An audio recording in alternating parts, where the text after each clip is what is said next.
મિત્રો આપ જોઈ રહ્યા છો NN ન્યૂઝ. હું છું એન્કર અર્પિતા પટેલ. હવે છે અગત્યના સમાચાર. ગુજરાત રાજ્યના સુરતના રાંદેર વિસ્તારમાં આવેલા જીમખાનામાં ગ્રાઉન્ડમાં પિકનિકનો પ્રોગ્રામ રાખવામાં આવ્યો હતો, જેમાં ગુજરાતના મશહૂર અને મહારૂખ આલિમેદીન મદ્રસે ફૈઝે સુલેમાની મોટી નરોલી, સુરતના શેખુલ હદીસ હજરત મૌલાના કારી અહેમદ અલી ફલાહીના માર્ગદર્શન હેઠળ આ પિકનિકનો પ્રોગ્રામ રાખવામાં આવ્યો હતો. મદ્રસે ફૈઝે સુલેમાનીના સ્ટુડન્ટ તલાબા અને દારુલ આફિયાના સ્ટુડન્ટ તલાબાને પિકનિક માટે જીમખાના ગ્રાઉન્ડમાં લાવવામાં આવ્યા હતા, જેમાં ક્રિકેટ મેચ અને બધી રમતગમતની સુવિધા પૂરી પાડવામાં આવી અને ચા, કોફી, નાસ્તો અને જમવાની પૂરેપૂરી સુવિધા આપવામાં આવી હતી.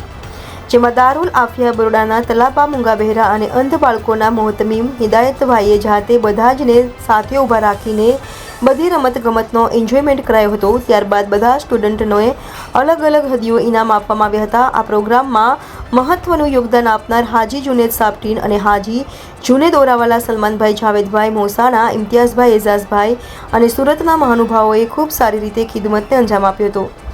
ફૈઝે સુલેમાની મોટી નરોલીના ઉસ્તાદે અઝમિયા, જેમાં તો મૌલાના કારી અહેમદ અલી સાહેબ, મૌલાના આરિફ ભાદી સાહેબ, મૌલાના મુજીબુલ્લા સાહેબ અને દારુલ આફિયાના મોહતમીમ હિદાયતભાઈ અને સુરતના હાફિઝ અલમાસ સાહેબ ઇમરાનભાઈ અને આ પ્રોગ્રામમાં જે તલબાને હદીઓ આપનાર સુરતના હાજી જુનેદભાઈની ટીમ અને હાજી જુનેદ ઓરાવાલા અને સલમાનભાઈ, જાવેદભાઈ, ઇમ્તિયાઝભાઈ, એઝાઝભાઈ હાજર હતા.